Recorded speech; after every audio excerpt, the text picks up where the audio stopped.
안녕하세요. 맥킨의 지혜투자클럽입니다. 셀트리온 장중 초반에 이제 18만원 초반까지 좀 갔죠.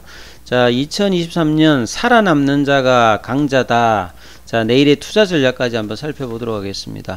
오늘 이제 기사가 좀 의미 있는 기사가 조금 이제 나왔어요. 유진투자증권에서 상당히 좀 의미 있는 부분의 어떤 내용들 타이틀 갈고 좀 기사가 조금 나왔죠. 이거 보시게 되면 셀트리온 헬스케어 같은 경우는 미국 바이오시밀러 시장에서 유통 네트워크 구축이 미래를 결정한다. 제가 뭐 여러 번 말씀드렸습니다만 올해 내년 그 유플라이마와 이 램시마 SC를 중점으로 해서 특히나 이 직판 체계를 하고 있는 셀트리온 헬스케어가 얼마만큼 경쟁력을 갖추냐가 향후에 합병에서도 3사 합병할 때도 합병 비율이라든지 그 다음에 실적 관련되는 부분이 상당히 뭐 중요한데요.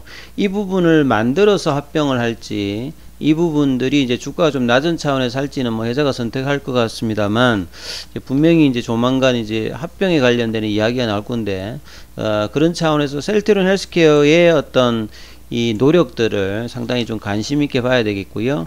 그 다음에 미국의 어떤 바이오시밀러 시장 자체 유럽보다는 이제 성장 단계라고 봐야 됩니다. 그리고 세계 최대의 어떤 시장이고 약가도 높이 받을 수 있고 그리고 지금 다른 회사가 하지 않은 직판체계 어떤 구축들을 국내 기업에서는 셀트리온 헬스케어가 아주 지금 진취적으로 하고 있으니까 이 결과에 따라서 또 한 번의 어떤 컨텐츠 F가 장기적으로는 나올 가능성이 있다. 이 부분 봐야 되겠죠.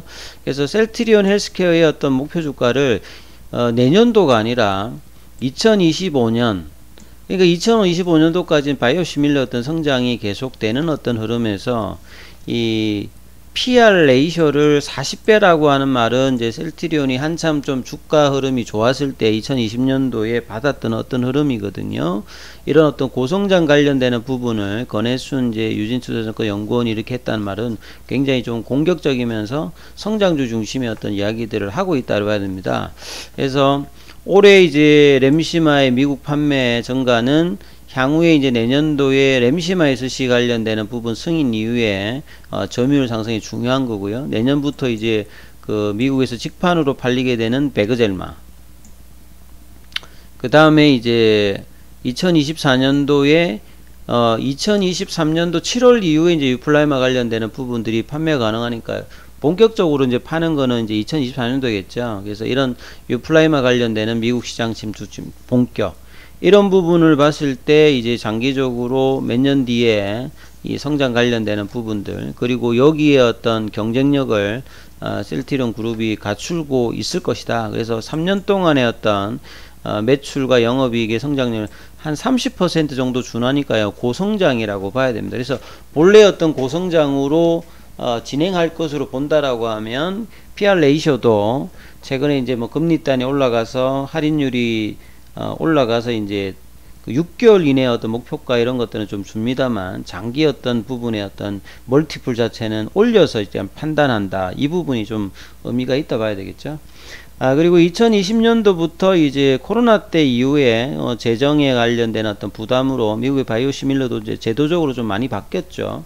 그리고 올해 이제 지금 바이든 행정부가 인플레이션제 감축법 관련되는 부분에서 자, 이 부분들은 더욱더 이제 물가 관련되는 부분을 낮추기 위해서 바이오시밀러의 활성화를 좀 한다라고 봐야 되겠죠. 그래서 레미케이드, 리툭산, 헙세틴에 이어서 내년도에는 본격적으로 휴미라, 그 다음에 기타 뭐 루센티스, 아이알리 관련되는 블록버스트 바이오 의약품의 특허 만료로 미국의 어떤 바이오시밀러 시장은 고성장세를 계속할 것이다.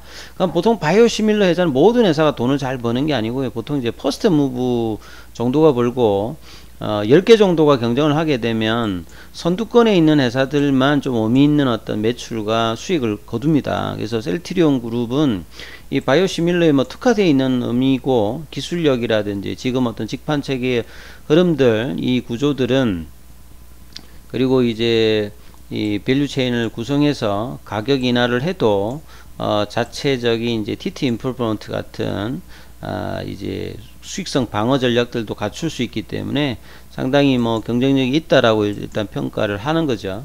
그리고 2020년도 유럽의 어떤 직판 이후에 내년도부터는 이 미국 쪽에서 본격적인 어떤 직판 체계를 셀트리온 헬스케어가 구축하는 거죠. 그래서 미국은 이제 유럽하고 이제 다른 어떤 그 공범 시장이 아니라 사범 형태의 시장이니까요.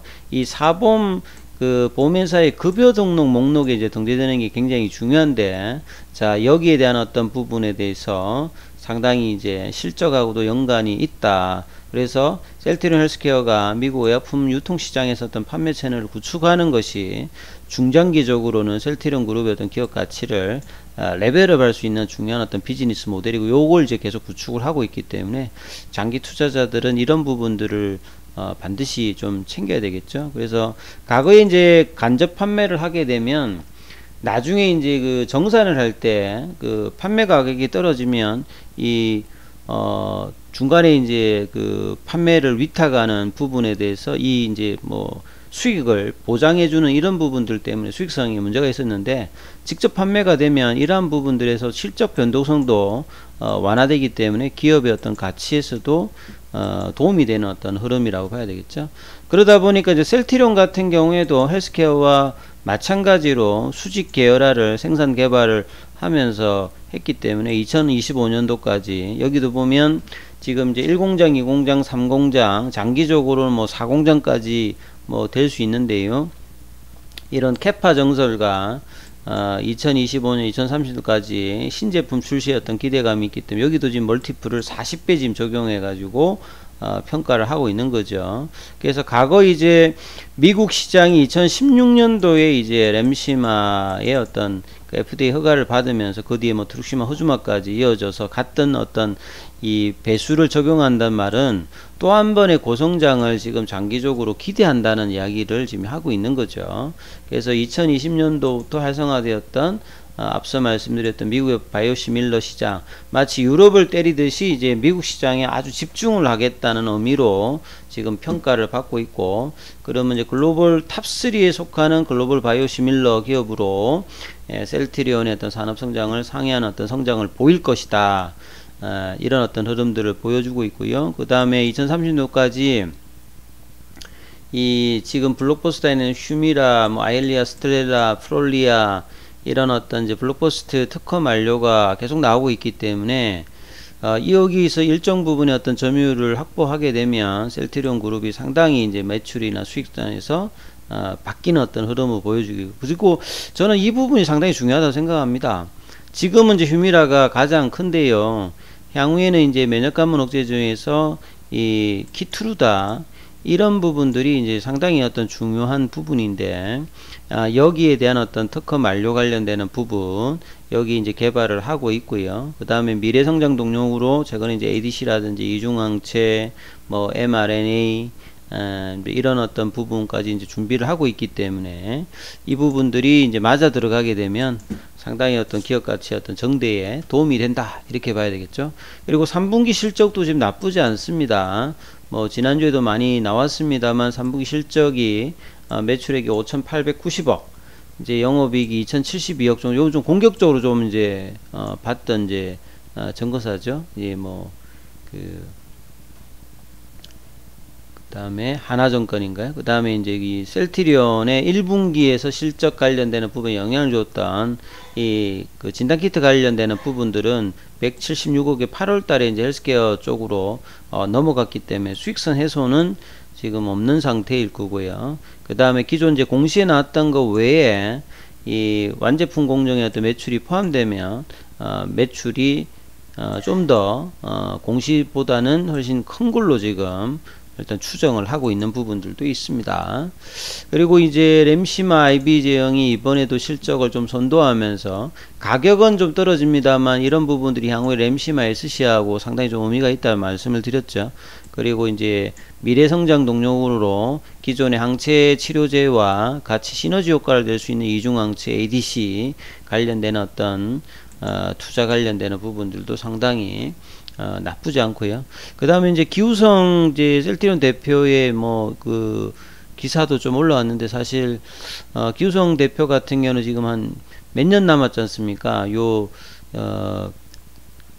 임기 동안에 사실 이제 그 동안에 이제 초기 이제 바이오시밀러 생산, 임상, 허가 이런 부분들이 이끌었는데 레키로나 때 좀 사실 좀 아쉬운 부분의 어떤 정책적인 부분이 있는데 지금 이제 뭐 중요한 부분들은 이 기존의 바이오시밀러와 향후의 어떤 신성장 동력 뭐 이런 부분도 중요한데 합병 관련되는 부분에서 이제 어떤 식의 어떤 이야기들을 해줄 수 있느냐가 뭐 시장에 가장 좀 중요하겠죠. 그래서 실적은 기본이고 그동안에 늘 이제 지배구조 관련되는 부분으로 리레이팅이 되지 못했던 부분, 이 부분을 풀어낸다라고 하면 좀 학적인 어떤 작업을 한다라고 하면 주가가 바닥권에서 이제 벗어나는데 좀 도움이 되지 않을까, 이런 어떤 생각이 듭니다.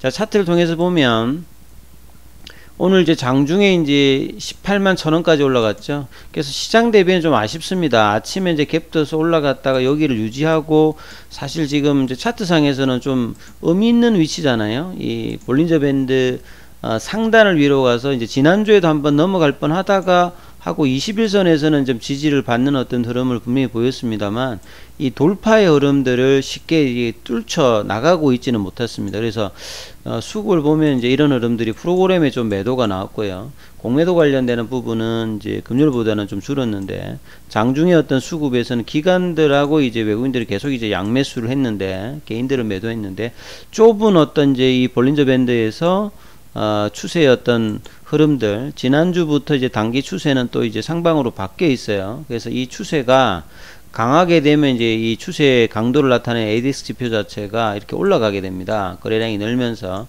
이 흐름이 이제 18만원대 미만은 싼 영역이고 락바텀 가격이 16만원대다. 그래서 장기적인 월봉을 보시게 되면 셀트리온은 뭐 2013년, 2015년, 2017년, 2020년 한 번도 월봉을 사실 좀 전환하고 난 다음에는 이 추세적인 흐름들을 지속적으로 좀 보였어요. 급등을 했던 흐름도 있었는데, 이번에 지금 월봉상의 추세 전환 3개월 정도인데 이 부분이 이런 2018년 2020년 같은 어떤 급등 흐름으로 지금 아직은 진행되고 있지 않습니다만, 2015년도에 이런 흐름이라든지 2013년도의 흐름이라도 일단 주가는 조금 올라가는 흐름으로 일단 볼 수가 있겠죠. 그리고 주봉상에 제가 계속 말씀드렸던 인버티드 헤드 앤 숄드 형태를 지금 만들어내고 있다. 그래서 거래량이 조금 이제 아쉽습니다만 늘게 되면 뭐 올라갈 수 있는 흐름을 보여주는 거고요. 그래서 올해 내에는 한 25만원대의 흐름들을 볼 수가 있고, 내년 정도 본다고 하면 한 30만원대의 흐름들까지 장기적으로 기업 가치의 어떤 회복들을 좀 기대해 볼 수 있으니까 이 부분 좀 참조하시면서 이번 주 좀 거래량이 늘면서 18만원대를 좀 세게 올라간 흐름들 나오는지 여부를 좀 지켜보시는 어떤 투자 전략이 필요해 보입니다. 여기까지 하겠습니다.